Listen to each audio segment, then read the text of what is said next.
তাহলে এটা পুরোটা র্যাপিং করা যায়, ঘুরানো যায় না? এই যে আবার এটা এইভাবে আনা যায়, এই যে এইভাবে র্যাপিং করা যায়। হ্যাঁ, এই সুন্দর বাবুটার নাম কি?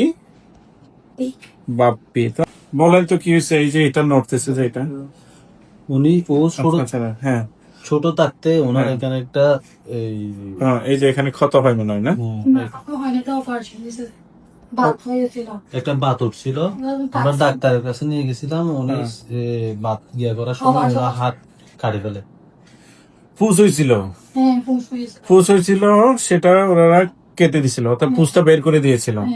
তখন থেকে আমরা তখন তার বয়স কত? বছর 2 বছর। এখন তার বয়স কত? 12 বছর। ও, তাহলে 10 বছরের মামলা। ঠিক না বাবা? শক্তি আছে, শক্তি, তোমার শক্তি, শক্তি আছে। দেখাও তো একটু শক্তি, দেখাও তো। দেখাও তো শক্তি, এইভাবে দেখাও তো শক্তি। এটা এদিকে দেখাও শক্তি, আবার সোজা করো। ও খাও কেমনে বাবা, খাও কেমনে? এই হাত দিয়ে তুলতে পারো? এই যে মুখে আনতে পারো? দেখি মুখে আনতে পারো? এই তো পারে। ইনফেকশন হওয়া পরবর্তী তার এখানে একটা গ্যাপ পাওয়া যাচ্ছে। আমরা যদি একটু, এবং আরো একটা হচ্ছে যে এটা হচ্ছে ড্রুপিং হয়ে বসে আছে। ঠিক আছে, ড্রুপিং হয়ে বসে আছে। এই হাতটা চাইলে আমরা এভাবে ঘুরাইতে পারি, পুরোটা এভাবে এনে এরকম করাইতে পারি, টাটা দিতে পারি। আবার এই হাতটা এভাবে এনে এভাবে ঘুরাইতে পারি, ঠিক না? এভাবে টাটা দিতে পারি। ঠিক আছে, আমরা একটু এক্সরে দেখি।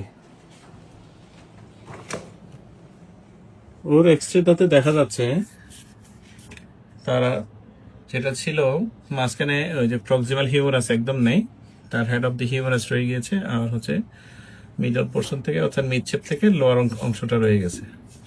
প্রক্সিমাল অংশটুকু টোটালি ডিসঅ্যাপিয়ার হয়ে বসে আছে।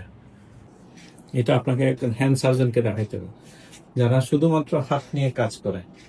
এবং তো এটা এই যে 2 বছরের পর থেকে আপনারা এই আজকে 12 বছর পর্যন্ত এইভাবে আপনারা চেষ্টা করেছেন, কিন্তু সঠিক সমাধানটা আসলে আসে নাই। সবাই বাবুর জন্য দোয়া আশীর্বাদ করবেন, ওর সুস্থতা কামনা করছি।